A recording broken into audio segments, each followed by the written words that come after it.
নমস্কার বন্ধুরা, modern agriculture চ্যানেলে আপনাদের স্বাগত। বিগত একটা ভিডিওতে আমি বলেছিলাম মাশরুম চাষ নিয়ে কি সব মেডিসিন লাগে সেটা বিশদে আলোচনা করব। তো কাটা যে কুচি কুচি করে কাটা খড়গুলো সেগুলোকে আলুর বস্তাতে ভরতে হবে। প্রতি 20টা বস্তা একবারে ভেজানো যাবে, যে কোনো চৌবাচ্চায় সেই খড়গুলোকে ভেজাতে হয়। তো ভেজানোর সময় যেটা দিতে হবে, প্রতি 20 বস্তায় 1 কেজি ব্লিচিং পাউডার দিতে হবে, 100 গ্রাম মতো ইন্দ্রোফিল, যে কোনো ব্র্যান্ডের বিষ 30 থেকে 40 ml দিতে হবে। আর যেটা দিতে হবে মোটামুটি এইটুক দিলেই হয়ে যায়।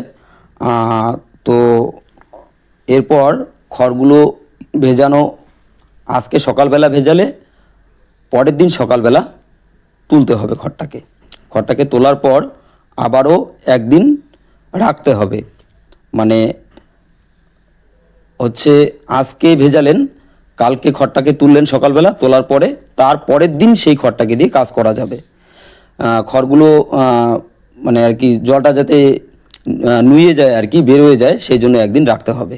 এবার পরের দিন খড়টাকে তোলার পর যেসব মেডিসিন মেশাতে হবে, প্রতি 10 বস্তায় হান্টার মেশাতে হবে 200 গ্রাম, বেবিস্টিন অথবা জেন 200 গ্রাম মেশাতে হবে, চুন 1 থেকে 1.5 থেকে 2 কেজি মতো মেশাতে হবে।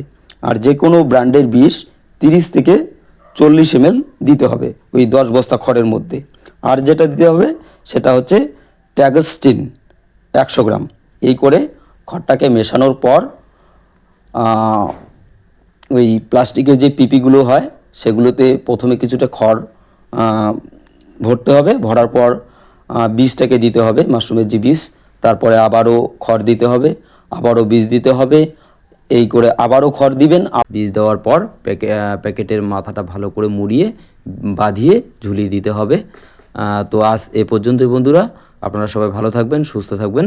পরবর্তী নেক্সট ভিডিও আসা অবধি নমস্কার।